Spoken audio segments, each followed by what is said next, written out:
پھر مدینے کے لوگوں میں سے ایک شخص نکلے گا، بھاگے گا اور جا کر پناہ لے گا اور چھپ جائے گا مکے میں. فیاتی ہے ناس من اہل مکہ، پھر اس کے پاس آئیں گے اہل مکہ، مکہ کے لوگ، فیخرجونہ، اور اسے نکالیں گے، جہاں وہ چھپے ہوئے ہوں گے وہاں سے نکالیں گے. وہو کارہ، اور وہ بالکل اس کو پسند نہیں کر رہے ہوں گے، نہ وہ خواہش مند ہوں گے کہ ان کو ہاتھ پر بیعت کی جائے، نہ وہ یہ چاہیں گے کہ وہ میدان میں آئیں اور ان کو جو ہے اپنا لیڈر مانا جائے. وہو کارہ فیبایعونہ بین الرکن والمقام، لیکن لوگ جو ہیں پھر اصرار کے ساتھ ان کے ہاتھ پر بیعت کریں گے رکن اور مقام کے درمیان. رکن وہ کونا ہے خانہ کعبہ کا جس میں حجر اسود لگا ہوا ہے، اور مقام ابراہیم جو ہے، ان دونوں کے مابین جو یہ علاقہ ہے یہاں پر وہ بیٹھ ہے. وَيُبْعَثُ إِلَيْهِ بَعْثٌ مِنَ الشَّامِ، ان کے خلاف ایک لشکر بھیجا جائے گا شام سے. نہیں کہا جا سکتا کہ باسی حکومت اس وقت کی جو ہے اس کی طرف سے کوئی مسئلہ اس طرح کا اٹھ کھڑا ہو، اس لیے کہ ابھی تو بہرحال باسی حکومت وہاں ہے. فَيُخْصَفُ بِهِمْ بِالْبَيْضَاءِ بَيْنَ مَكَّةَ وَالْمَدِينَةِ، لیکن اللہ تعالیٰ اس لشکر کو مکے اور مدینے کے درمیان وادی بیضاء میں دھسا دے گا زمین کے اندر، پورے کے پورے لشکر. فَإِذَا رَأَى النَّاسُ ذَلِكَ، جب لوگ یہ دیکھیں گے کہ اتنی بڑی نشانی ظاہر ہو گئی، أَتَاهُ أَبْدَالُ الشَّامِ وَعَصَائِبٌ مِنَ الْعِرَاقِ فَيُبَايِعُونَهُ، اب شام سے سارے کے سارے جو اولیاء اللہ ہیں وہ بھی آئیں گے، اور عراق سے جوق در جوق لوگ آئیں گے اور ان سے بیعت کریں گے. وَيَعْمَلُ فِي النَّاسِ بِسُنَّةِ نَبِيِّهِمْ، پھر وہ عمل کریں گے لوگوں کے مابین، حکومت کریں گے اپنے نبی کی سنت کے مطابق. وَيُلْقِي الْإِسْلَامُ بِجَرَانِهِ، اور اسلام اپنی گردن زمین پر ٹھکا دے گا. وَالْأَرْضَ فِي الْأَرْضِ، زمین میں. فَيَلْبَسُ 7 سنین، پھر وہ 7 برس تک حکمران رہیں گے. ثُمَّ يُتَوَفَّى، پھر ان کا انتقال ہوگا. وَيُصَلِّي عَلَيْهِ الْمُسْلِمُونَ، اور مسلمان ان پر نماز پڑھیں گے. یہ جو میں نے آپ کے سامنے نقشہ کھینچا ہے، اس سے اب میں ایک نتیجہ نکالتا ہوں. اسے بھی میرا گمان کہیے، اختلاف بھی کر سکتے ہیں آپ، اگر اس کو وزنی سمجھے تو قبول بھی کر سکتے ہیں.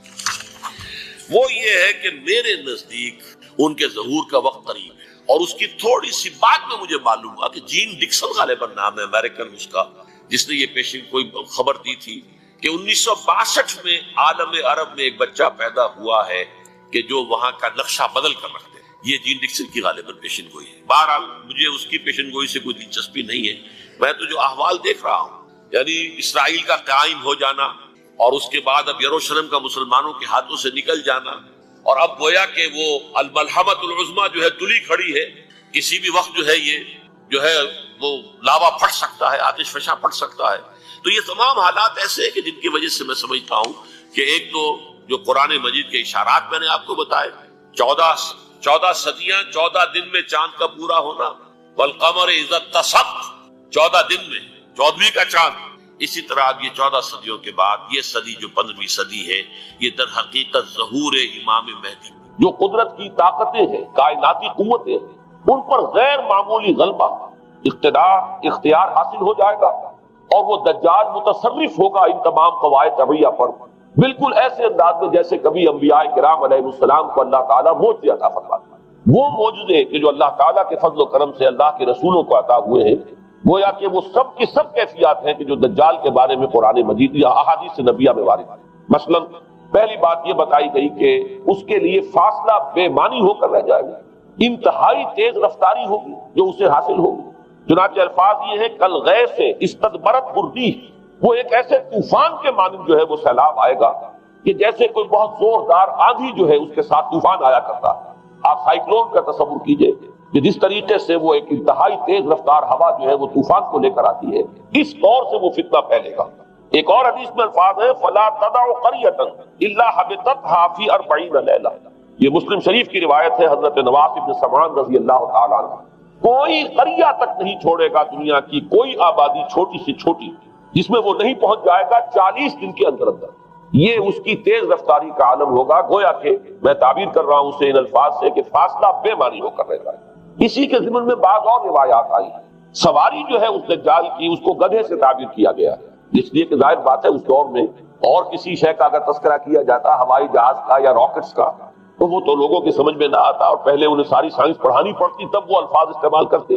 لہذا وہ اس کا خچر، اس کا جس پر سواری ہوتی ہے، لیکن اس کی تیز رفتاری کے لیے الفاظ آئے ہیں کہ اس کا ایک قدم اگر مکے میں ہوگا تو دوسرا قدم شام میں جا کر پڑے. اور الفاظ یہ آئے ہیں کہ اس کے دونوں کانوں کے درمیان فاصلہ جو ہے وہ 40 باع کا یعنی 80 ہاتھ کا ہوگا. بلکہ حضرت علی رضی اللہ تعالیٰ عنہ کے خطبے میں جو اس کا بیان ہوا ہے کہ اس کا ایک کان جو ہے وہ 30 ہاتھ لمبا کان ہوگا اس کا.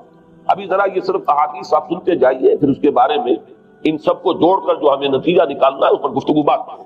اسی طرح آواز کا معاملہ کہ اس کی آواز 4 دانگ عالم میں بیک وقت سنی جائے. الفاظ یہ ہے ینادی بصوت لہو یسمع لہو ما بین الخافقین، وہ ایک ایسی آواز کے ساتھ پکارے گا کہ جسے مشرق و مغرب کے مابین رہنے والا ہر شخص اس کی آواز جو ہے گویا کہ وہ تمام فاصلوں کے جو پردے ہیں اس کے لیے وہ حائل نہیں رہیں گے، بلکہ یہ کہ اس کی آواز جو ہے پوری دنیا میں مشرق و مغرب میں بیک وقت سنائی دے گی. تیسری بات معلوم ہوتی ہے کہ علاج معالجہ وہ اس انتہا کو اور عمل جراحی اس انتہا کو پہنچ جائے گا. یہاں وہ الفاظ آئے ہیں جو قرآن مجید میں حضرت مسیح کے معجزات کے لیے آئے. حضرت مسیح کے الفاظ جو ابرئ الاکمہ والابرص کہ میں مادر ذات اندھے کو اور جو کوڑھ کا مرض تو ان دونوں کو میں ٹھیک کر دیتا ہوں. حضرت مسیح علیہ السلام صرف ہاتھ پھیرتے تھے اور مادر ذات جو نابینا ہے اندھا بینائی اس کی آ جاتی تھی اور کوڑھی جو ہے اس کے جسم پر ہاتھ پھیرتے تھے اس کا کوڑھ درست ہو جاتا. ابرئ الاکمہ والابرص وہی الفاظ آئے حدیث میں کہ دجال کو یہ قدرت حاصل ہو جائے گا. نمبر 2 یہ کہ وہ یحیی الموتیٰ، جیسے کہ حضرت مسیح کے الفاظ ہیں وہ یحیی الموتیٰ، میں زندہ کرتا ہوں مردے کو. حضرت مسیح فرماتے تھے ایک مردے کو قم باذن اللہ، وہ کھڑا ہو جاتا تھا. بالکل اسی طریقے سے دجال کو بھی قدرت حاصل ہو جائے گی کہ وہ مردوں کو زندہ کرے گا. مزید وضاحت ایک حدیث میں یہ ہے کہ وہ ایک شخص کو آری کے ساتھ بیچ میں سے چیرے گا، 2 ٹکڑے کر دے گا، پھر سینے گا اور زندہ کر دے گا. معلوم یہ ہوا کہ علاج معالجے کا علم اور دوسرے یہ کہ جراحی کا علم جو ہے وہ اپنی ان بلندیوں کو پہنچے گا کہ اس حد تک انسان کی رسائی ہو جائے گا. چوتھی بات، اس کو زمین اور فضا پر اس قدر غلبہ حاصل ہو جائے گا. الفاظ یہ حدیث کے یامر السماء فتمطر، وہ آسمان کو حکم دے گا بارش برسا اور وہ بارش برسائے گا. والارض فتنبت، اور زمین کو حکم دے گا کہ فصلیں اگا اور وہ اگائے گی. ویمر بالخربۃ فیقول لها اخرجی کنوزک، اور وہ کسی ویرانے پر سے گزرے گا، اسے حکم دے گا ویران چٹیل میدان، اور حکم دے گا کہ اپنے خزانے نکال. اور فرمایا اس کا نتیجہ یہ نکلے گا فتتبعہ کنوزها، اس زمین کے جو خزانے ہیں وہ نکل کے اس کے ساتھ چلنے شروع ہو جائے گا. زمین پر قدرت، فضا پر قدرت. بارش کا حکم ہوگا وہ بارش ہو جائے گی، آسمان بارش برسائے گا، زمین اپنے خزانے اگل دے گی. پانچویں بات، وَيُبْعَثُ مَعَهُ الشَّيَاطِينُ عَلَى صُورَةٍ مَّن مَاتَ، اس کے ساتھ کچھ ایسے شیاطین مبعوث ہوں گے کہ جو ان صورتوں کو اختیار کریں گے ان لوگوں کی جو مر چکے ہیں. من الآباء والأمہات والمعارف، جو آباء و اجداد اور مائیں اور دادیاں اور جو بھی جان پہچان والے لوگ ہیں جو فوت ہو چکے ہوں گے وہ ان کی صورت اختیار کریں گے. فَتَأْتِيَ أَحَدَهُمْ فَيَقُولُ أَلَسْتُ فُلَانًا أَلَسْتَ تَعْرِفُنِي، پھر وہ آئے گا اور وہ شیاطین آئیں گے اور انسان سے کسی سے بات کریں گے، کیا تم مجھے نہیں پہچانتے؟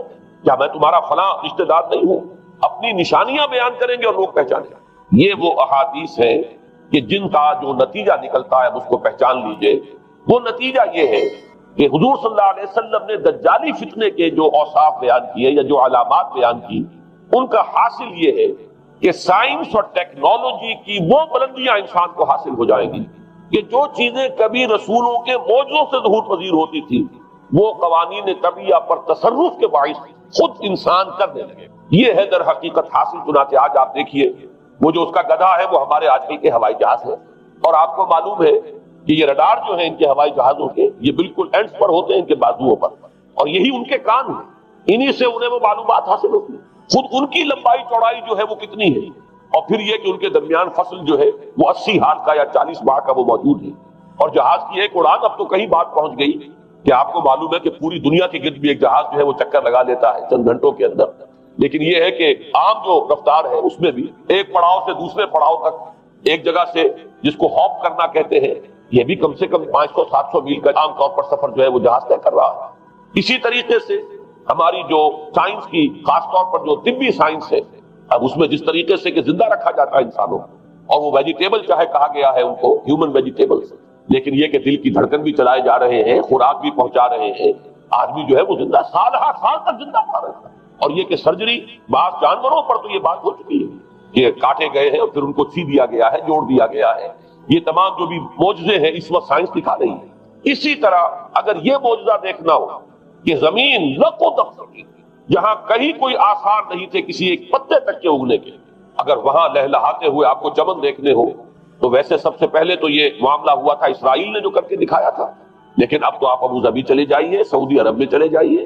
سعودی عرب کے اندر حال یہ ہے کہ آپ اگر ہوائی جہاز سے سفر کریں ریاض سے جدہ تک تو آپ کو جگہ جگہ بڑے سرکولر پیچز نظر آئیں گے جہاز سے نہایت گرین، اور اس کے اندر جو ہے آرٹیفیشل اریگیشن کے ذریعے سے اور بہت عمدہ وہاں کاشت ہو رہی ہے، بہت خوبصورت فارم ہے وہ تمام کے تمام سرکولر پیچز، اس لیے کہ جو اریگیشن ہوتی ہے وہ ان ویلز کے ذریعے سے ہوتی ہے کہ جو ایک سرکل میں چلتے ہیں اور پانی کی وہ آرٹیفیشل بارش جو ہے وہ ہوتی رہتی ہے.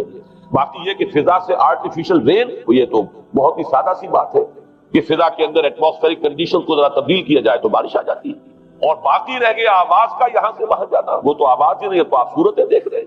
آپ نیو یارک میں بیٹھا ہوا خطاب کریں، آپ پوری دنیا کے اندر جہاں چاہیں وہ آل ورلڈ اینٹینا آپ کے پاس صرف ہونا چاہیے. باقی یہ کہ آپ دنیا کے کسی بھی گوشے میں بیٹھے ہوئے کسی شخص کا خطاب جو وہ سن سکتے ہیں.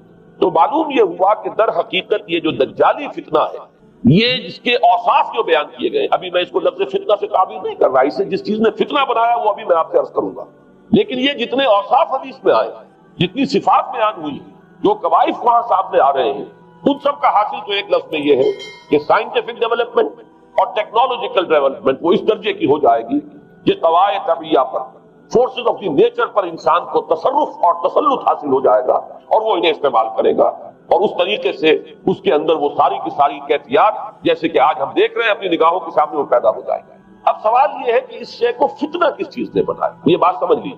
جہاں تک سائنسی ترقی کا تعلق ہے، تکنیکی ترقی کا تعلق ہے، یہ چیزیں فی الاصل فتنہ نہیں ہے. یہ تو وہ علم آدم الاسماء کلھا کا ظہور ہے. اللہ تعالیٰ نے ازل میں حضرت آدم علیہ السلام کو جو صلاحیت عطا فرمانی تھی، یہ ایکسفولیشن ہے اس کا ظہور ہے. جیسے کہ آم کی گٹھلی میں آم کا درخت ہے، لیکن ظاہر بات ہے کہ اس کو درخت بننے میں وقت لگتا ہے. پہلے وہ 2 پتے نکلتے ہیں، پھر وہ بڑھتا ہے معاملہ، کئی سال میں جا کر وہ درخت جو ہے وہ جوان ہوگا، وہ پھل دے گا. اسی طریقے سے یوں سمجھیے کہ بالقوہ وہ علم حضرت آدم علیہ السلام کو دے دیا گیا، یعنی وہ صلاحیتیں وضعیت کر دی گئی، وہ فیکلٹیز، سمع اور بصر اور فؤاد، دیکھو سنو نتیجہ نکالو اور آگے بڑھو. آپ نے چیز دیکھی، ایک سنی، نتیجہ نکالا، اس کو نوٹ کیا، آگے بڑھے، پھر کوئی چیز دیکھی، پھر کوئی سنی، اپنے سابق جو نتیجہ آپ نے نکال کر محفوظ کیا تھا اپنی میموری میں، اس کے ساتھ اس کو ٹیلی کیا، کوئی اور نتیجہ نکالا ہے اور آگے بڑھے. تو یہ تو سٹیپ بائی سٹیپ، قدم با قدم انسانی علم آگے بڑھ رہا ہے. یہ ہرگز فتنہ نہ ہوتا، میرے الفاظ پر توجہ کیجئے، اگر اس کے ساتھ متوازن طور پر ایمان اور روحانیت کا ارتقا بھی ہوتا رہا. اگر اس کے ساتھ اللہ کی معرفت، اللہ کی محبت، آخرت کا ایمان، منزل انسان کی جو ہے وہ آخرت ہے، دنیا نہیں ہے، اگر یہ چیزیں ساتھ کے ساتھ ہوتی تو یہ ہرگز فتنہ نہیں. فتنہ در حقیقت اسے جس نے بنایا ہے وہ یہ ہے کہ کچھ ایسے اسباب ہوئے ہیں، اور وہ اسباب آج مجھے بیان کرنے کہ در حقیقت موجودہ عیسائیت اس کا سب سے بڑا سبب ہے. اس کے نتیجے میں ایک بہت بڑا گیپ ہے، اپالنگ گیپ ہے، بڑا مہیب خلا ہے، بڑی وسیع خلیج ہے جو حائل ہو چکی ہے کہ ایمان اور روحانیت ختم ہوتے چلے گئے اور یہ ٹیکنیکل اور سائنٹیفک ڈیولپمنٹ بڑھتی چلی گئی. ان دونوں کے درمیان جو مہیب خلا پیدا ہوا ہے اس نے اسے فتنہ بنا دیا ہے، اور عظیم ترین فتنہ بنا. ورنہ اگر اس کے ساتھ ہی اللہ پر ایمان، آخرت پر ایمان اور انسان کے اندر ایمانی کیفیات، اس کی روحانی کیفیات اگر یہ بھی برقرار رہتی، بلکہ اس کے ساتھ متوازن طور پر ان کو ترقی کرنا چاہیے، تو یہ ہرگز فتنہ نہیں ہے. تو پہلی بات یہ سمجھ لیجئے کہ اگرچہ دجالی فتنے کے جو صفات، اس کے اوصاف، اس کی علامات، اس کے مظاہر جو بھی حدیث کے ذریعے سے ہمیں معلوم ہے، جس کا میں نے ابھی آپ کے سامنے تذکرہ کیا، وہ سب در حقیقت تعبیر ہے اس دور کا جو محاورہ ہے، اس دور کی جو زبان ہے، اس دور میں جن الفاظ سے گفتگو کی جا سکتی تھی، اس دور کے ایڈیم میں آج کی جو سائنٹیفک اور ٹیکنالوجیکل ترقی ہے گویا کہ اس کی تعبیر کی گئی ہے کہ وہ دجالی فتنہ ہوگا. لیکن اس شے کو فتنہ بنانے والی شے در حقیقت یہ ہے کہ ایک بہت بڑی خلیج حائل ہو چکی ہے ایمان اور روحانیت اور دوسری طرف سائنٹیفک اور ٹیکنالوجیکل ڈیولپمنٹ میں. ان دونوں کے درمیان اتنا بودھ اور فصل پیدا ہو گیا ہے کہ جس کی وجہ سے اس نے فتنے کی شکل اختیار کی. اس کا سبب کیا ہے، آج ہمیں اس پر غور کرنا ہے. دیکھیے حضرت مسیح علیہ السلام کا دین، اور جیسا کہ میں نے عرض کیا ہے سورہ کہف کے پہلے رکوع میں تذکرہ انہی کا ہو رہا ہے. وَيُنذِرَ الَّذِينَ قَالُوا اتَّخَذَ اللَّهُ وَلَدًا مَا لَهُم بِهِ مِنْ عِلْمٍ وَلَا لِآبَائِهِمْ كَبُرَتْ كَلِمَةً تَخْرُجُ مِنْ أَفْوَاهِهِمْ يَقُولُونَ إِلَّا كَذِبًا فَلَعَلَّكَ بَاخِعٌ نَفْسَكَ عَلَىٰ آثَارِهِمْ إِن لَّمْ يُؤْمِنُوا بِهَٰذَا الْحَدِيثِ أَسَفًا. ان آیات کا پہلے ترجمہ آپ سن لیجئے. جو پہلی آیات ہے ان کا ترجمہ ہم کر چکے ہیں. کل حمد اس اللہ کے لیے ہے جس نے اپنے بندے پر کتاب نازل فرمائی اور اس میں کوئی کجی نہ رکھی، جو بالکل سیدھی ہے اور خبردار کرتی ہے ایک ایسی بڑی عظیم اور مہیب جنگ سے کہ جو خاص اللہ کی طرف سے ہوگی، اور بشارت دیتی ہے مومنین کو جو نیک عمل کریں کہ ان کے لیے بہت بڑا اور بہت عمدہ اجر ہے، ماکثین فیہ ابدا، وہ اس میں رہیں گے ہمیشہ ہمیشہ۔ وَيُنذِرَ الَّذِينَ قَالُوا اتَّخَذَ اللَّهُ وَلَدًا، اب دوہرا کر بات آئی، اور تاکہ خبردار کر دے ان کو جنہوں نے یہ کہا کہ اللہ نے کسی کو اپنا بیٹا بنایا ہے۔ مَا لَهُم بِهِ مِنْ عِلْمٍ، نہیں ہے ان کے پاس اس کے بارے میں کوئی علم، وَلَا لِآبَائِهِمْ، نہ ان کے آباء و اجداد کے پاس کوئی علم تھا، کوئی عقلی دلیل نہیں، کوئی اللہ کی اتاری ہوئی کسی کتاب میں، اللہ کے اتارے ہوئے کسی صحیفے میں اس کے لیے سند نہیں۔ وَلَا لِآبَائِهِمْ كَبُرَتْ كَلِمَةً تَخْرُجُ مِنْ أَفْوَاهِهِمْ، بہت بڑی بات ہے کہ جو نکل رہی ہے ان کے منہوں سے، إِن يَقُولُونَ إِلَّا كَذِبًا، نہیں بول رہے یہ، نہیں کہہ رہے یہ مگر جھوٹ۔ فَلَعَلَّكَ بَاخِعٌ نَفْسَكَ عَلَىٰ آثَارِهِمْ، تو اے نبی صلی اللہ علیہ وسلم شاید کہ آپ اپنے آپ کو ہلاک کر لیں گے ان کے آثار پر۔ یہ آثار کے لفظ کو میں ابھی جو کا تو رکھ رہا ہوں، بعد میں اس کی وضاحت کروں گا۔ إِن لَمْ يُؤْمِنُوا بِهَذَا الْحَدِيثِ آسَفًا، اگر یہ لوگ ایمان نہ لائے اس حدیث پر، یہ حدیث قرآن، اس پر اگر یہ ایمان نہ لائے، جیسے کہ وہاں فرمایا گیا تھا اگر رحمت خداوندی میں داخل ہونا ہے اے بنی اسرائیل تو یہ شاہدرہ ہے رحمت خداوندی کا قرآن حکیم، آؤ اور داخل ہو جاؤ۔ یہاں پر ان عیسائیوں کو متنبہ کیا جا رہا ہے اگر وہ اس حدیث پر، یہ حدیث اللہ، اللہ کی کتاب، احسن الحدیث کتاب متشابہہ فبأی حدیث بعدہ یؤمنون، اگر اس اللہ کی حدیث پر، اللہ کی کتاب پر یہ ایمان نہ لائے تو جو ان کے آثار ہوں گے، جو نتائج نکلیں گے ان پر اے نبی شاید کہ آپ اپنے آپ کو صدمے اور رنج اور غم سے ہلاک کریں۔ یہ ہے در حقیقت وہ آیات کی جن میں تذکرہ ہو رہا ہے عیسائیت کا، لیکن عیسائیت سے مراد کیا ہے اسے سمجھیے۔ حضرت مسیح علیہ السلام کا دین تو بعین ہی وہی دین تھا جو دین آدم سے لے کر محمد تک صلی اللہ علیہ وسلم وعلیہ الصلوۃ والسلام جتنے انبیاء آئے ہیں ان کے دین میں کوئی فرق نہیں، دین توحید وہی ایمان، البتہ شرائع کے اندر، شریعتوں میں کچھ تفصیلی احکام میں فرق ہوا ہے، شریعت موسوی اور شریعت محمدی میں علی صاحب الصلوۃ والسلام تھوڑا تھوڑا فرق ہے، دین ایک ہی ہے۔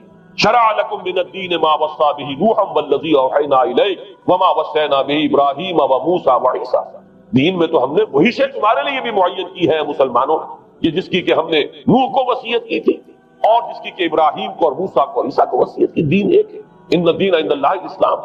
تو دین مسیحی بھی وہی تھا بعین ہی جو دین محمدی ہے اور دین موسوی صلی اللہ علیہ وسلم علیہ الصلوۃ والسلام۔ البتہ حادثہ جو نہایت عظیم پیش آیا اور وہ یہ ہے کہ پال، ساؤل اس کا نام تھا پہلے، جس نے کہ اپنی زندگی میں حضرت مسیح علیہ السلام جب تک موجود تھے دنیا میں شدید انہیں تکلیفیں پہنچائی، شدید ایذائیں پہنچائی، ان کی مخالفت پر کمر بستہ رہا، لیکن اس کے بعد جب انہیں اٹھا لیا گیا، یا عیسائیوں کے عقیدے کے مطابق وہ سولی دے دیے گئے، اور اس کے بعد ان کا عقیدہ بھی یہ ہے کہ سولی پانے کے بعد پھر وہ زندہ ہو کر آسمان پر چلے گئے، جبکہ ہم یہ سمجھتے ہیں اور ہمارا ایمان ہے کہ انہیں سولی دی نہیں گئی بلکہ انہیں تو پہلے ہی اٹھا لیا گیا تھا، ان کی جگہ کوئی اور ہے۔ انجیل برنباس نے یہ بات بالکل واضح کر دی کہ در حقیقت وہی حواریین میں سے جس نے کہ غداری کی تھی اور پکڑوایا تھا، مخبری کی تھی، وہی ہے جس کی شکل بنا دی گئی تھی حضرت مسیح علیہ السلام کے جیسی مانند، اور وہ شخص ہے کہ جو سولی چڑھا۔ بہرحال عیسائیت اس وقت جو اس کا عقیدہ ہے اور جو ہمارا عقیدہ اور ایمان ہے، ان دونوں کی روح سے حضرت مسیح علیہ السلام آسمان پر اٹھا دیا۔ اس کے بعد اس نے دین مسیحی میں نقب لگانے کے لیے، جو دین مسیح اصل دین اسلام تھا، اس کو کرپٹ کرنے کے لیے، ڈسرپٹ کرنے کے لیے، اس میں نقب لگانے کے لیے اس نے اپنے ایک مکاشفے کا ذکر کیا کہ میں آ رہا تھا سفر میں کہ مجھے حضرت مسیح نظر آئے ہیں آسمانوں میں، اور انہوں نے مجھے کہا ہے کہ اے ساؤل تو مجھے کیوں ستاتا ہے اور تو اب فلاں جگہ جا اور میرے نام سے نبوت کر۔ اس کے بعد اس نے لبادہ اوڑھا عیسائیت کا، اور اس نے آ کر جس طرح عبداللہ ابن سبا نے محمد الرسول اللہ صلی اللہ علیہ وسلم کے دین میں نقب لگائی، اسی طریقے سے اس شخص نے دین مسیحی میں نقب لگائی۔ فرق یہ ہے کہ دین محمدی صلی اللہ علیہ وسلم، کیونکہ یہ آخری دین تھا، اب کوئی اور رسول آنے والا نہیں تھا، اللہ تعالیٰ کی طرف سے اس دین کو، اس شریعت کو ایک پروٹیکشن حاصل ہے، لہذا ایک جزء کی حد تک گمراہی جو ہے پھیل سکی، کل پر محیط نہیں تھی۔ لیکن بدقسمتی سے دین مسیحی کے بارے میں یہ ہوا کہ کچھ عرصے تک تو کشمکش رہی ہے، اصل دین مسیحی پر بھی جو کاربند لوگ تھے اور جو اس کے اوپر مستقیم رہے وہ قائم کچھ عرصے تک رہے ہیں، لیکن ہوتے ہوتے تقریباً اس دور تک آ کر جب کہ حضور کی بعثت ہوئی ہے، اصل دین مسیح کے ماننے والے تقریباً ختم ہو چکے تھے، شاذ لوگ رہ گئے تھے، اور ان میں بھی یہ جرت نہیں تھی کہ اپنے اصل دین کا وہ اظہار کر سکیں، بلکہ ہوتے ہوتے ان 600 سالوں کے اندر یہ ہوا کہ وہی پالزم جو ہے در حقیقت اس نے ہی مسیحیت کی شکل اختیار کیا۔ یہ پالزم جو ہے یہ ہے در حقیقت، یوں سمجھیے کہ ادیان عالم کی تاریخ میں سب سے زیادہ گمراہ کن مذہب، جس کا رد عمل پیدا ہوا ہے یورپ میں، جس نے کہ اس دجالی فتنے کی شکل اختیار کی ہے۔ میں یہ چاہتا ہوں کہ اس کے ضمن میں چند باتیں آج آپ کے سامنے رکھوں۔ پال نے جو دین مسیحی میں یا دین اسلام میں جو صحیح دین ہے اللہ کا، اس میں 3 تبدیلیاں بنیادی کی۔ سب سے پہلا تو وہی جو قرآن کہہ رہا ہے، الذین قالوا اتخذ اللہ ولد، مسیح کو، حضرت مسیح علی نبینا علیہ الصلوۃ والسلام، انہیں خدا کا بیٹا قرار دیا گیا۔ اور اس میں بھی نوٹ کیجئے، بیٹے کے لیے عربی زبان میں 2 لفظ ہیں، ابن اور ولد۔ ابن کا لفظ ذو معنیین ہے، 2 معنی ہے اس کے۔ ابن بیٹے کو بھی کہتے ہیں، اور ابن کا کوئی معنوی تعلق بھی ہو سکتا ہے، صرف بیٹا نہیں۔ ابن السبیل مسافر کو کہتے ہیں، راستے کا بیٹا، یعنی چونکہ راستے کے ساتھ اس کا ایک تعلق ہے، راستہ چل رہا ہے، وہ تو ابن السبیل ہے۔ ابن الوقت، وقت کا بیٹا، وہ وقت کا بیٹا اس معنی میں نہیں ہے، بلکہ یہ ہے کہ جو ہر وقت جو ہے حالات کے مطابق گرگٹ کی طرح اپنا رنگ بدلتا چلا جائے، چلو تم ادھر کو ہوا ہو جدھر کی، وہ ابن الوقت ہے۔ تو ابن الوقت اسی طریقے سے جو میں نے دوسری مثال دی ہے، ان کو اگر آپ سامنے رکھیں گے تو معلوم یہ ہوا کہ ابن کے تو دونوں معنی ہو سکتے ہیں، لیکن ولد یہ بالکل مخصوص ہے اولاد کے معنی میں۔ ولد یہ تو گویا کہ صلبی اولاد۔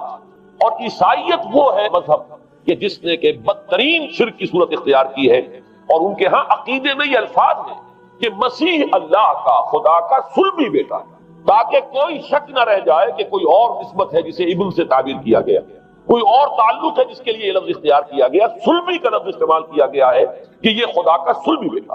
اور یوں سمجھیے اب اس کا جو نتیجہ نکلا کہ بیٹا اگر کسی کا ہے تو ظاہر بات ہے کہ وہ ہم جنس ہے، ہم نوع ہے اپنے باپ کا۔ انسان کا بیٹا انسان ہوگا، سید زادہ جو ہے سید کا بیٹا سید ہوگا، مغل کا بیٹا مغل ہوگا، گھوڑے کا بیٹا گھوڑا ہوگا، گدھے کا بیٹا گدھا ہوگا۔ معلوم یہ ہوا کہ بعین ہی جو کچھ باپ ہوتا ہے وہی بیٹا ہوگا۔ لہذا اس لفظ نے در حقیقت شرک کی بدترین صورت اختیار کی کہ بالکل اللہ کے برابر، اللہ کا ہم نوع۔ گویا کہ بدترین شرک جو ہے شرک فی الذات ہے، اور شرک فی الذات کی بدترین صورت یہ ہے کہ جو عیسائیت میں آئی ہے کہ حضرت مسیح علیہ السلام کو اللہ کا صلبی بیٹا قرار دیا۔ اب اس کے نتیجے میں چونکہ ظاہر بات ہے کہ آخر بائبل بھی موجود تھی، اس بائبل کو ایک دم کیسے ختم کر دیتا سینٹ پال؟ سینٹ پال کہیں یا بہرحال میں تو لفظ سینٹ اس کے ساتھ استعمال نہیں کرنا چاہتا، لیکن چونکہ ہمیں یہ ہدایت ہے قرآن مجید کی بھی کہ جو باطل معبود بنا لیے جاتے ہیں انہیں بھی ہم کوئی ان کے لیے توہین والے الفاظ استعمال نہ کریں، لہذا میں یہ لفظ استعمال کر رہا ہوں، ورنہ جی تو چاہتا ہے کہ کوئی اور لفظ اس کے لیے استعمال کیا جائے۔ لیکن جو بھی اس وقت دنیا میں اس کا معروف نام ہے پال، سینٹ پال، تو اس نے چونکہ ظاہر بات ہے کہ پوری بائبل کو کیسے ختم کر دیتا، ایک دم تورات کو کیسے ختم کر دیتا؟ تورات تو آج تک چلی آ رہی ہے بائبل کے ساتھ چلی ہوئی، the old testament, the new testament, یہ دونوں مل کر بائبل بنتی ہے۔ لہذا اب گورکھ دھندا بنانا پڑا انہیں، وہ تسلیس والا گورکھ دھندا، 3 میں 1، 1 میں 3، توحید بھی ہے تسلیس بھی ہے، 3 میں 1، 1 میں 3۔ اور یہ وہ شے ہے کہ جس نے عقیدے کا تعلق عقل سے منقطع کر دیا۔ اس سے سمجھ میں آنے والی بات ہے، 3 میں 1، 1 میں 3 ایک گورکھ دھندا ہے۔ نتیجہ انہوں نے یہ نکالا کہ ڈوگما در حقیقت اس کا عقل سے کوئی تعلق نہیں، ڈوگما بس عقیدہ ہے، اور اس عقیدے ہی کے اوپر سارے دین کی بنیاد ہے، باقی وہ عقل میں آئے نہ آئے، عقل کے لیے قابل قبول ہو یا نہ ہو۔ یہ بات اچھی طرح سمجھ لیجئے کہ اگرچہ ہمارے ہاں بھی ہم بھی یہ بات کہتے ہیں کہ بہت سے حقائق جو ہے کائنات کے وہ ایسے ہیں کہ جن تک عقل کی رسائی نہیں، اس کے لیے ہم مجبور ہیں، محتاج ہیں وحی کی ہدایت کے۔ لیکن 2 چیزوں میں فرق کیجئے، ایک ہے عقل سے ماورا ہونا اور ایک ہے عقل کے خلاف ہونا، ان دونوں چیزوں میں زمین و آسمان کا فرق ہے۔ ایک وہ حقائق ہے کہ جو عقل از خود ان تک رسائی حاصل نہیں کر سکتی، لیکن جب وہ سامنے آتے ہیں تو عقل تسلیم کرتی ہے کہ ہاں یہ بات سمجھ میں آتی ہے۔ ایک وہ چیزیں ہیں کہ جن کو عقل تسلیم نہیں کرتی، تو ایک ہے مخالف عقل، ایک ہے ورائے عقل، ان دونوں میں زمین و آسمان کا فرق ہے۔ ہمارے دین میں تو عقل کو اپیل کیا گیا، لعلکم تعقلون، لعلہم یعقلون، اولو الالباب الذین یعقلون۔ اب ظاہر بات ہے کہ عقل کو ہاتھو برہانکم ان کنتم صادقین، لاؤ دلیل اپنی، تو دلیل سے عقل سے اپیل کی گئی۔ اور اس میں وہ رشتہ جو میں نے کئی مرتبہ بیان کیا علامہ اقبال کے اشعار کے حوالے سے کہ عقل گو آستہ سے دور نہیں، اس کی قسمت کے پر حضور نہیں، اور گزر جا عقل سے آگے کہ یہ نور چراغ راہ ہے، منزل نہیں۔ منزل تک تو عقل نہیں پہنچائے گی لیکن راستہ تو دکھاتی ہے، اور جب کہ وحی کی روشنی سامنے آتی ہے تو عقل اس کی تصدیق کرتی ہے۔ یہ ہے ہمارا موقف اور یہ ہے عقلی معقول موقف۔ لیکن عیسائیت نے بلکہ کہنا چاہیے پالزم نے. مجھے یہاں پر لفظ عیسائیت اب استعمال کرنا نہیں چاہیے، اس لیے کہ حضرت عیسیٰ سے اب اس کی نسبت نہیں رہی. حضرت عیسیٰ سے اس کی نسبت جو ہے یہ مس نومر ہے، یہ غلط نام. دی 100 کا مصنف جو ہے ڈاکٹر مائیکل ہارٹ، اس نے یہ بہت بڑی بات کہی. اس نے کہا در حقیقت موجودہ جو عیسائیت ہے اسے پالزم کہنا چاہیے. یہ پالزم ہے، کرسچینٹی نہیں ہے. اس لیے کہ در حقیقت حضرت مسیح علیہ السلام کی تعلیم جب تک وہ دنیا میں تھے وہ یہ نہیں تھی کہ جو پال نے. البتہ اس نے پال کو بہت بڑا شخص مانا، اس میں کوئی شک نہیں، اس لیے کہ اس نے تاریخ کے دھارے کا جو ہے وہ رخ موڑ دیا ہے. اللہ تعالیٰ کے صحیح دین کو گویا کہ قلع قمع کر کے نیا دین اس طریقے سے پھیلایا ہے کہ آج بھی شاید دنیا میں کثیر ترین تعداد عیسائیت ہی کے نام لیواؤں کی ہے، واللہ عالم، یا گوتم بدھ کے ماننے والوں کی ہے. بہرحال یہ کہ بہت بڑی تعداد میں آج حضرت مسیح علیہ السلام کی طرف جو منسوب ہے غلط طور پر دین، اس کے نام لیوا دیا گیا. اس اعتبار سے وہ یقیناً اس کا تو حق رکھتا ہے کہ اس کا نام بھی اس کتاب میں آئے کہ جس نے تاریخ کے اوپر اثرات اپنے پیدا کیے.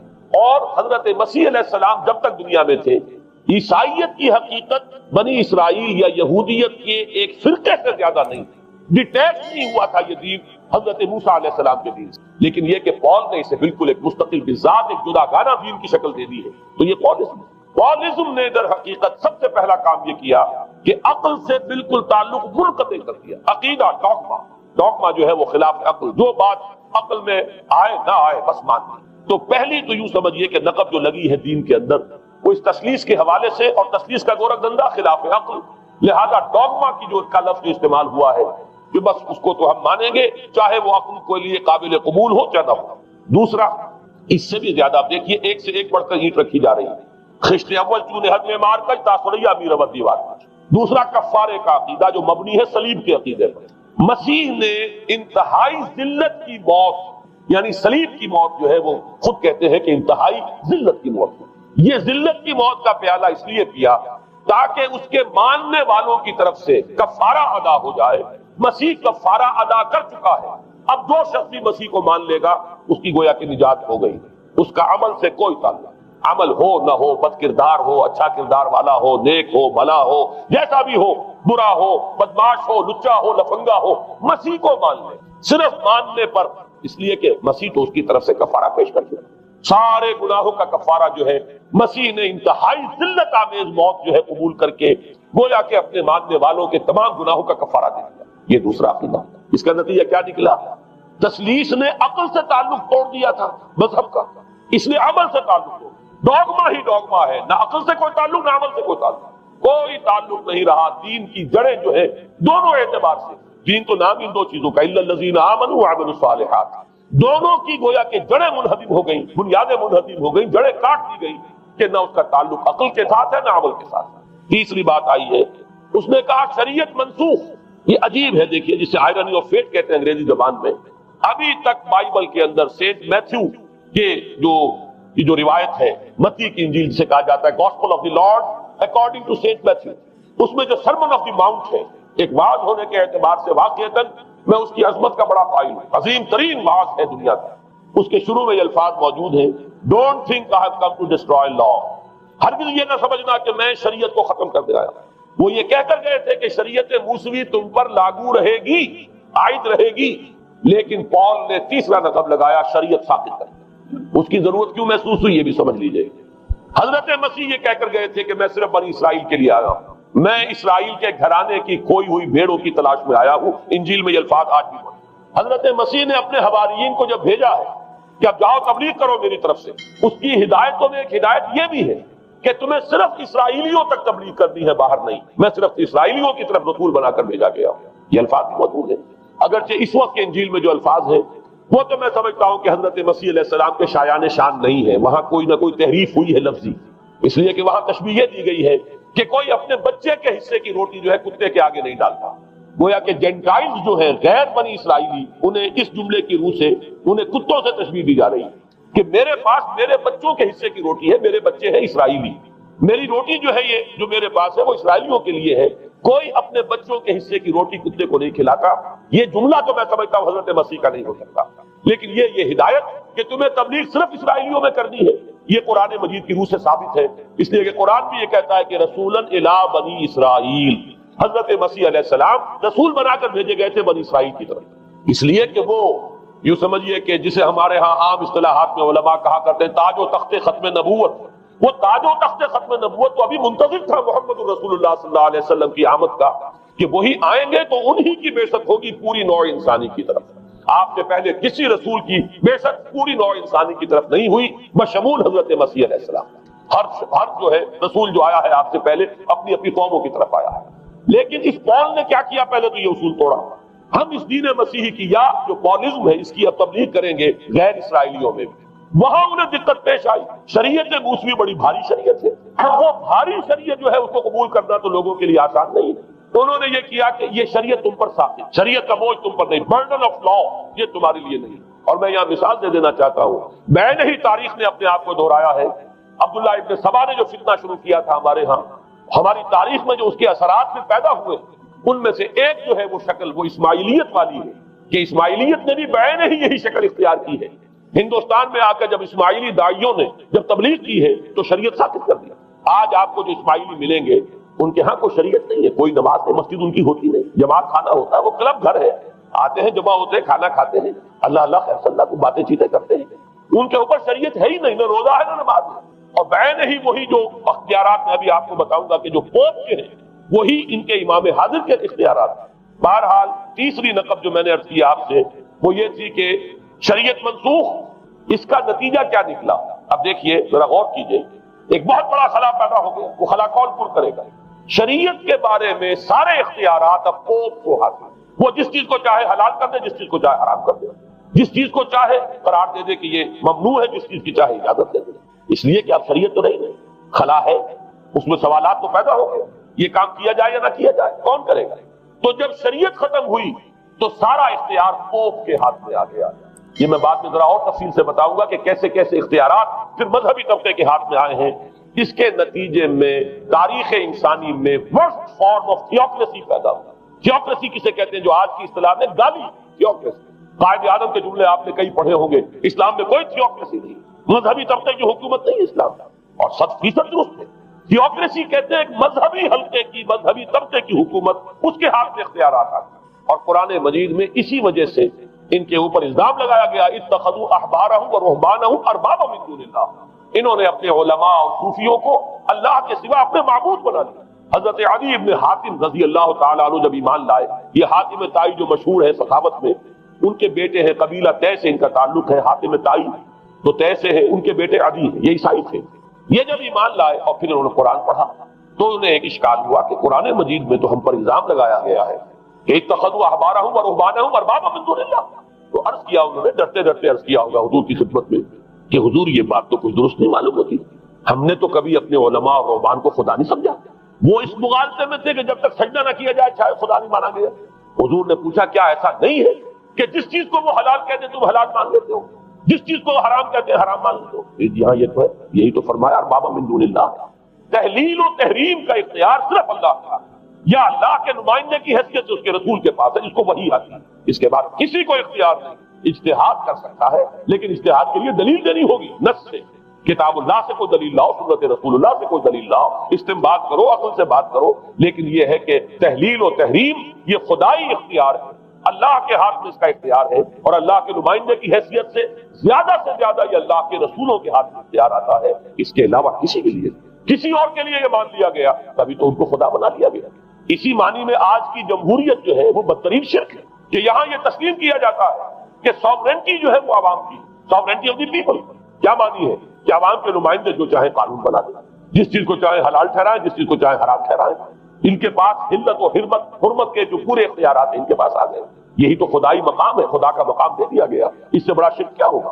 در حقیقت حاکمیت غیر اللہ اس دور کا سب سے بڑا شرک۔ تو وہاں یہ حق جو ہے دے دیا گیا علماء کے ایک طبقے کو، پوپ کو، تو گویا کہ تاریخ انسانی کی بدترین تھیوکریسی، بدترین مذہبی استبدادی حکومت قائم ہوئی ہے یورپ میں۔ اس کے حوالے سے میں کچھ تاریخی حوالے بھی اب آپ کے سامنے رکھ لوں۔ دیکھیے جب تک پال نے یہ کام شروع کیا ہے تو تقریباً 3 صدیوں تک تو یہ صرف ایک مذہبی تبلیغ کا کام ہوا ہے۔ انہوں نے کوششیں کی، محنتیں کی، پیغام پہنچایا، اور جیسا کہ میں عرض کر چکا ہوں اس وقت تک گڈمٹ تھے، پال کے ماننے والے بھی تھے اور حضرت مسیح کے جو اصل صحابہ تھے جو ان کے حواریین تھے ان کے ماننے والے بھی تھے، لہذا کشمکش ان کے اندر بھی چل رہی تھی۔ لیکن ظاہر بات ہے کہ حضرت مسیح کے اصل حواریین وہ تو اول تو یہ کہ اپنی گفتگو رکھ رہے تھے محدود بنی اسرائیل تک، نمبر دو یہ کہ انہوں نے تو شریعت کو ثابت نہیں مانا.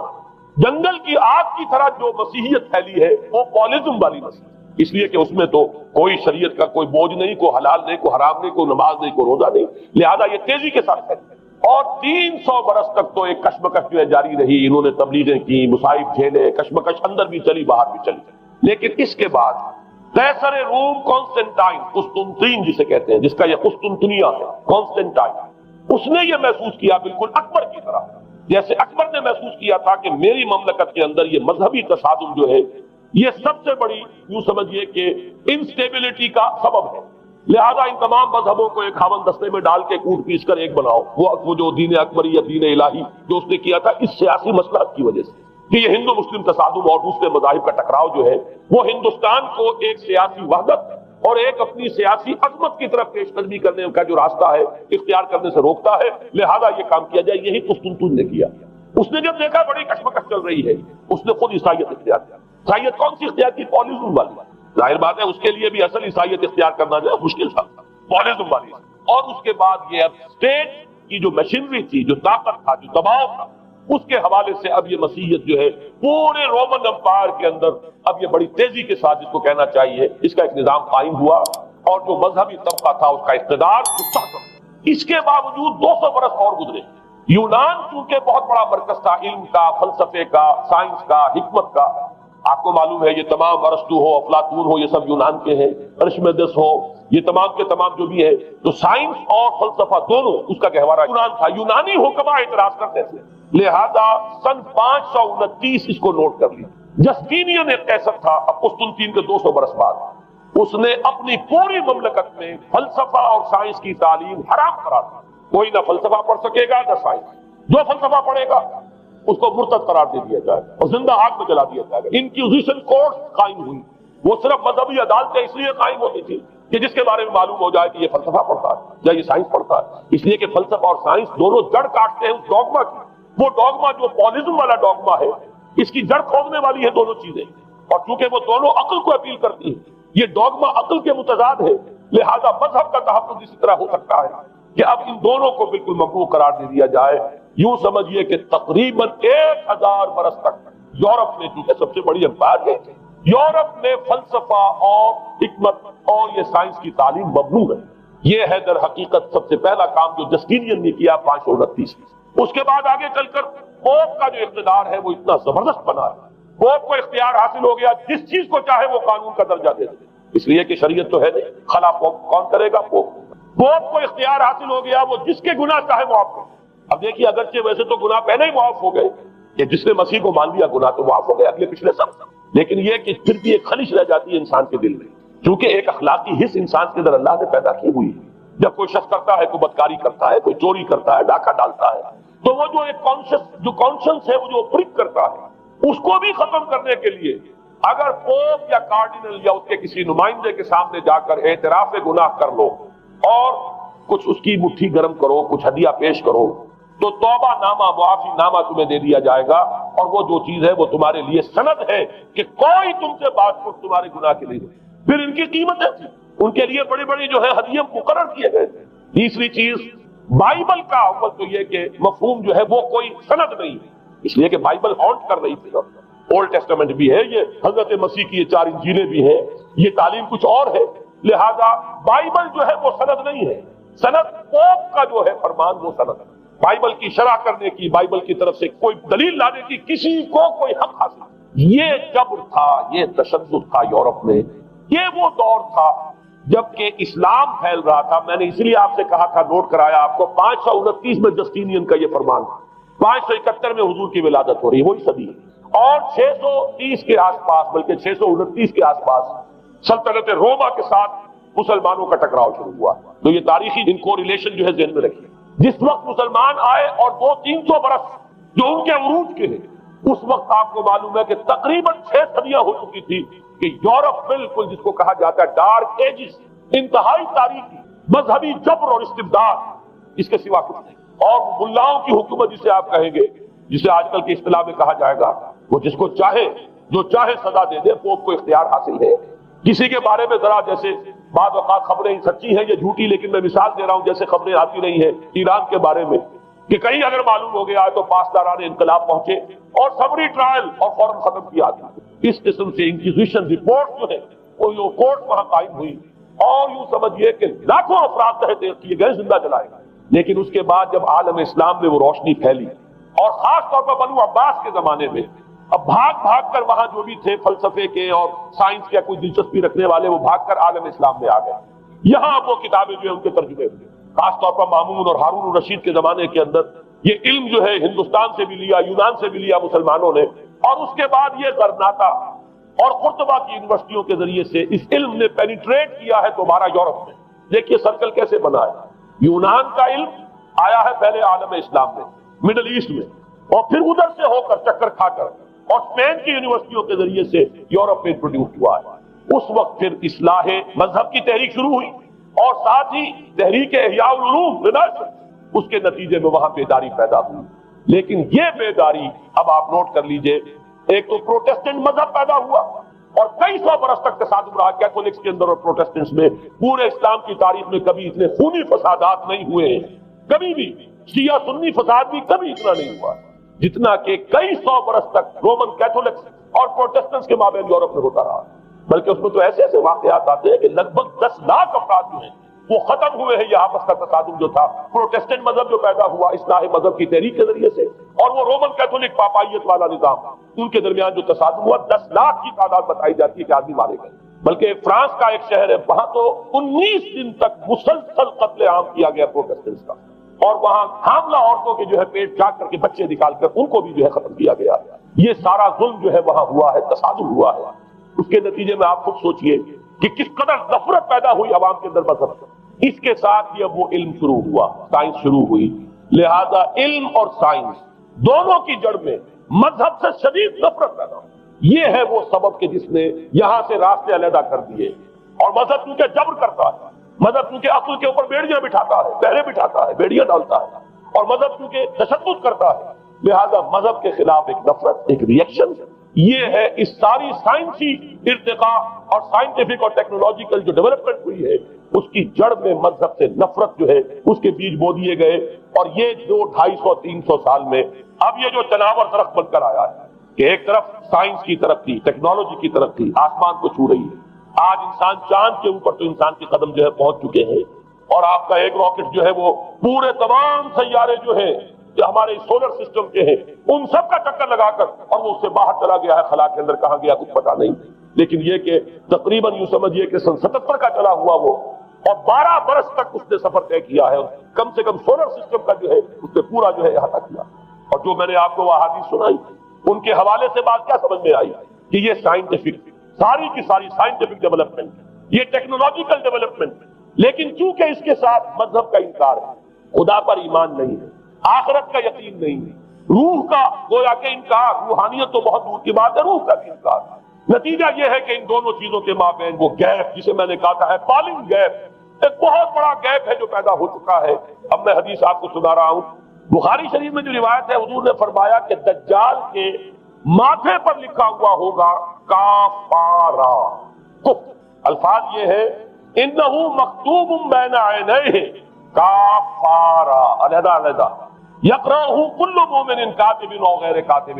وہ اس طرح نمایاں لکھا ہوا ہوگا کہ ہر شخص اسے پڑھ لے گا، چاہے وہ لکھنے والا ہو چاہے نہ ہو، لکھا پڑھا ہو چاہے نہ ہو. یعنی اس تہذیب کی پیشانی پر کفر لکھا ہوگا. مذہب سے دشمنی، مذہب سے بغض، مذہب سے دوری، مذہب کی ہر چیز کی سبب. آج جو ایک ورلڈ سیویلائزیشن ہے، ایک عالمی تہذیب ہے جس کا کہ غلبہ ہے ہمارے اس پورے گلوب پر، اس میں 3 چیزوں کے مقابلے میں 3 چیزوں کی اہمیت ہے. خدا کی اہمیت نہیں ہے، ہوگا، ہم انکار بھی نہیں کرتے، لیکن ہم جانتے بھی نہیں کہ ہے کہ نہیں. ہاں، اہمیت کائنات کی، غور کرو، کائنات کے قوانین کو سمجھو، ایکسپلائٹ کرو، قوت جو ہے نیچر کی قوت اس کو مسخر کرو، اس کو استعمال کرو. ہوگا خدا ہے یا نہیں ہے، چھوڑو اس بحث میں. اصل اہمیت جو ہے وہ کائنات. اسی طرح اصل اہمیت اس قسم کی مادے کی ہے. روح ہوگی کوئی شے ہمیں نہیں پتا، نہ ہم دیکھ سکتے ہیں، نہ ہم اسے چھو سکتے ہیں، نہ چکھ سکتے ہیں، ہوگی. لیکن یہ کہ اصل جو ہے اہمیت وہ مادے کی ہے، قسم کی، اس کے.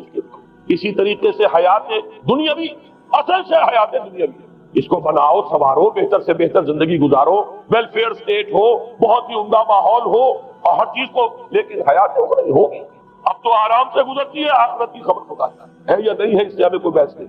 تین چیزوں کے مقابلے میں تین چیزوں کی اہمیت، یا یوں کہیے کہ تین چیزوں کے مقابلے میں مقابل کی تین چیزوں کو بالکل غیر اہم، اس کی طرف کو توجہ کا ارتکاز کائنات پر ہے، ذات باری تعالیٰ پر، ذات و صفات باری تعالیٰ ایک صرف علمی موضوع ہے، اصل توجہ کی شے کائنات، روح ہوگی کوئی شے، اصل شے جسم ہے اور مادہ۔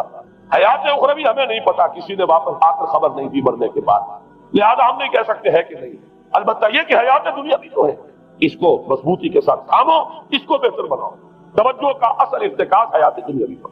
یہ ہے وہ گلوبل سویلائزیشن جو در حقیقت یورپ سے ابھری، اور یورپ سے ابھری ہے، اس کی بنیاد میں مذہب کی دشمنی موجود تھی، جو رد عمل تھا در حقیقت اس پاپائیت کے نظام کا جو پولزم کے ذریعے سے دنیا میں قائم ہوا۔ یہ وجہ ہے، اور آج انسان جہاں کھڑا ہے غور کیجئے، انتہائی ہولناک جنگ جو ہے وہ اس کے سر پر ایک خطرے کے طور پر مسلط ہے۔ دو جنگیں اس ایک صدی میں ایسی ہو چکی ہیں جنہیں اپنے ورلڈ وار 1 اور ورلڈ وار اتنے بڑے پیمانے پر قتل و غارت دنیا میں پہلے کبھی نہیں ہوئی، اس لیے کہ پہلے فوجوں کی جنگیں ہوتی تھی، آبادیوں پر جا کر کہیں کوئی قتل عام ہو گیا ورنہ یہ کہ قبضہ لیا، پہلے وہ کسی اور کی ریت سے اب کسی اور کی ریت ہو گئی۔ آیا بابر آیا، اس نے پانی پت کے میدان کے اندر ابراہیم لودھی کو شکست دے دی، دلی میں آ کر اس نے کسی کا خون نہیں بہایا، بس وہ آگے تک پر قابل ہوئے۔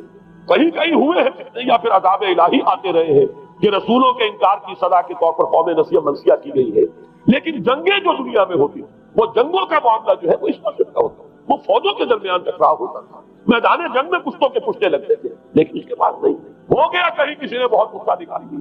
لیکن اس صدی میں اب جو جنگیں ہوئی ہیں اس سے تو ملک کے ملک ہے، آبادیاں ختم ہوئی، اور جو تیسری جنگ ہوگی یہ جان لیجیے، آخر انسان کب تک اسے ٹالے گا؟ رشیا کے بارے میں یہ سمجھنا کہ وہ پیچھے ہٹ گیا ہے، پسپائی اختیار کر لی، اس نے بہت بڑی حماقت ہے۔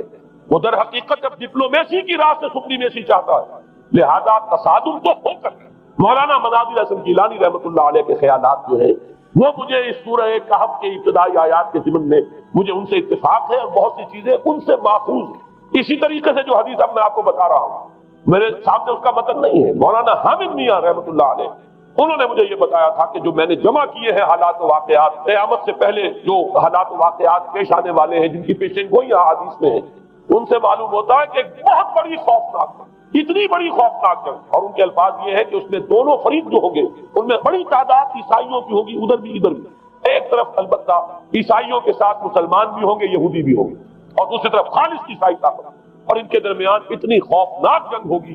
الفاظ ان کے یہ ہے اس حدیث کے جو انہوں نے مجھے بتایا کہ ایک پرندہ سینکڑوں میل تک پرواز کرے گا اور اسے سوائے لاشوں کے اور کچھ نظر نہیں۔ آپ تصور کیجیے اگر ایٹمک وار ہو جاتی تو یہی ہوگا، تہس نہس ہو جائے گا، وہاں ختم ہو کر رہ جائے گی۔ اور یہ چیز جو ہے یہ بہرحال یہ جتنا کچھ پائل اپ کیا گیا ہے، یہ ڈسٹرکٹیو فورس سائنس کی یوں سمجھیے کہ معراج اب یہی ہے۔ اب تو سٹار وارز کی باتیں ہو رہی ہیں کہ صرف زمین پر نہیں، باہر بھی یہ جنگیں ہمیں لڑنی پڑیں گی، لیکن یہ کہ اس کا کیا حال ہوگا۔ امریکہ میں ایک پکچر تیار کی گئی تھی دی ڈے آفٹر، غالباً اس کا نام ہے، اس میں ایک نقشہ دکھایا گیا ہے اس قدر ہولناک کہ یہ 100 اونچی منزلہ عمارتیں جو ہے یہ ایسے جیسے کہ کچے گھروں میں ہوتے ہیں ایسے وہ پگھل کر رہ جائیں گی، اور یوں سمجھیے کہ انسان جو ان کے اندر ہوں گے ایک ایک منزل کے اندر، ایک ایک ایسی 100 منزلہ عمارت کے اندر ہزاروں آدمی ہوتے ہیں، جیسے کہ کوئی ایسی کالونی ہو کوئی ان کی ڈیوٹیوں کی، اور اس پوری کالونی کو آپ اپنے پاؤں سے بسر دیں، ایسے انسانوں کا اگر وہ جنگ ہو جاتی جس کا نقشہ کھینچا گیا۔ یہ ہے در حقیقت وہ بات کہ جو مولانا مناظر حسن گیلانی فرما رہے ہیں ان آیات مبارکہ میں، وَيُنذِرَ الَّذِينَ قَالُوا اتَّخَذَ اللَّهُ وَلَدًا، تاکہ خبردار کر دے یہ قرآن ان لوگوں کو جنہوں نے کہا ہے کہ اللہ نے بیٹا بنایا، بدترین شرک کا جنہوں نے ارتکاب کیا، اور اسی ولدیت مسیح کے عقیدے سے وہ ساری کرپشن جو ہے دین خداوندی کی، دین مسیح کی اصل جو دین تھا اس کی جو ہوئی ہے، اس کے نتیجے میں آج نوع انسانی وہاں کھڑی ہے۔ اسی لیے آیت نمبر 2 میں فرمایا وَيُنذِرَ بَأْسًا شَدِيدًا مِّن لَّدُنْهُ، تاکہ خبردار کر دے ایک بہت بڑی جنگ سے۔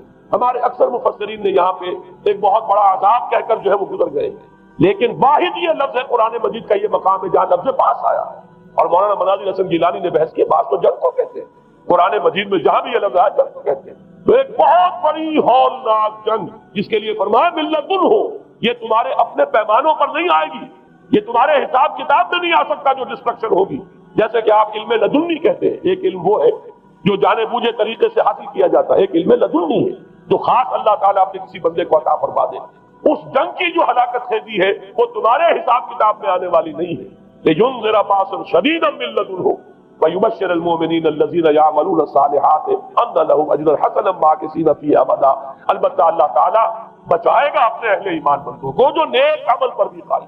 اب میں وہ حدیثیں آپ کو سنا دوں، میں نے پہلے بخاری کی حدیث آپ کو سنا دی کہ اس پورے فتنے کے معلوم ہوگا کہ اس کی دونوں آنکھوں کے مابین کافارا لکھا ہوا ہے، کفر۔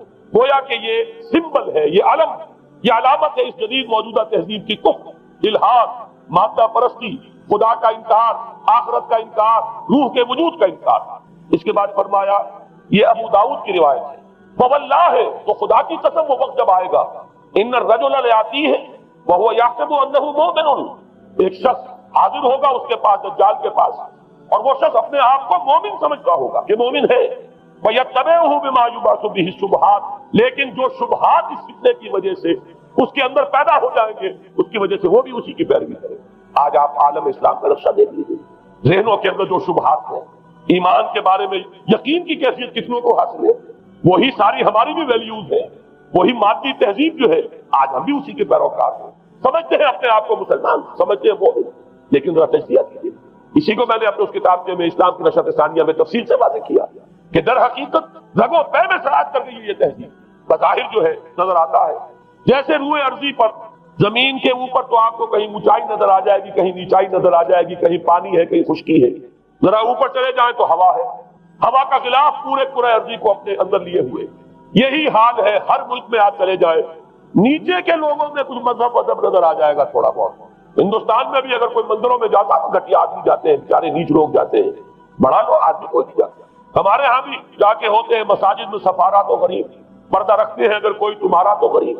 شہروں میں ایک کاروباری طبقہ ضرور ایسا ہے جو نماز روزے کے ساتھ اس کا ایک شوق ہے، لیکن آپ جا کے دیکھ لیجیے دیہات کے اندر کیا حال ہے، تو معلوم یہ ہوا کہ نیچے تو شاید کچھ نہ کچھ فرق ہے، یہ مسلمان ملک ہے، یہ ہندو ملک ہے، یہ فلاں ملک ہے، یہ مثبت کا ملک ہے، لیکن اوپر چلے جائیں یعنی ہر ملک کے اوپر جو ایلیٹ ہے، جو اعلیٰ تعلیم یافتہ، جو آپ کی ملٹری اور سول بیوروکریسی ہے ٹاپ کی، وہ تو ایک ہی رنگ میں رنگے ہوئے، ان کا لباس وہی، ان کا رہن سہن وہی، ان کا تمدن وہی، نام کا فرق اگر نہ ہو تو پتہ نہیں چلے گا یہ مسلمان ہے کہ ہندو ہے کہ سکھ ہے، پر پتہ چلے گا وی پی سنگھ نام ہے تو پتہ چلے گا کہ ہندو ہے، لیکن یہ کہ باقی اس کی وضاحت، اس کا لباس، اس کا اٹھنا بیٹھنا، آپ کے ہاں یہ تو کچھ عوامی دور میں آ کے کرتا شلوار جو ہے وہ آئی ہے، لیکن وہ بھی اندرون ملک ہوتی ہے، باہر جا کر ہمارے اپنے لوگوں کے جو لباس ہوتے ہیں آپ کو دیکھیے کہاں فرق معلوم ہو جائے گا کہ کون مسلمان ہے اور کون ہندو اور کون پارسی ہے اور کون عیسائی ہے۔ تو معلوم یہ ہوا کہ اوپر ایک ہی گلوبل سیویلائزیشن ہے جس کا دور ہو رہا ہے، اور اس سیویلائزیشن کے ماتھے پر لکھا ہوا ہے کافارا، اس میں وہ ایمان نہیں ہے، اس میں الحاد ہے، مادہ پرستی ہے، کفر۔ اس میں آخری حدیث جو میں آپ کو سنا رہا ہوں، حضور نے فرمایا آخر من یخرج الیہ النساء، اس فتنے کی طرف پیش قدمی کرنے والا آخری طبقہ ہوگا عورتوں، وہ جب اس تہذیب کی طرف لپکیں گے، یہ طبقہ جب آگے بڑھے گا، یہ جو ہمارے ہاں بھی جلوس نکلتے ہیں، شریعت کا مذاق اڑانے والے جلوس، اسلامی احکام کی نفی کرنے والے جلوس نکلتے ہیں، اور ان کے جس طریقے سے ڈسپلے ہوتا ہے اخبارات کے اندر، جتنا ان کے لیے اعزاز ہے، جتنی ان کے لیے یہاں پر تکریم ہے ہمارے معاشرے کے اندر، اس کو پیش نظر رکھیے۔ آخر من یخرج الیہ النساء حتی ان الرجل لیرجع الی امہ وابنتہ واختہ وعمتہ فیوثقها رباطا، یہاں تک کہ ایک بندہ مومن کا حال یہ ہو جائے گا کہ وہ دوڑے گا اور کوشش کرے گا اپنی ماں کو، بیٹی کو، بہن کو، پھوپھی کو باندھ کر رکھے کہ وہ نکل نہ جائے۔ یہ حال ہو جائے گا کسی شخص کا۔ آج کتنے لوگ بے بس ہو چکے ہیں، اب وہ باندھ کر رکھنے والے بھی گویا کہ ہتھیار ڈال چکے، ورنہ یہ کہ ایک دور تھا کہ کچھ نہ کچھ باندھ کر رکھنے والے تو تھے، لیکن اب تو آزادی کی صورت آئی ہے تو باندھ کر رکھنے والے جو ہے وہ ہار باندھ۔ اب تو آپ دیکھیں گے اچھے بھلے نظر یہ آتا ہے، داڑھی رکھی ہوئی ہے، خود جو ہے وہ مذہبی مزاج کے ہیں، لیکن بالکل بے پردہ کو خاتون جو ہے ان کے اسکوٹر کے پیچھے بیٹھی ہوئی یا ان کے کار کے اندر ان کی برابر کی سیٹ کے اوپر بیٹھی ہوئی جا رہی ہے۔ بے پردگی، یہ اباحیت، ہمارے اخبارات کا جو حال ہے اس کو دیکھیے۔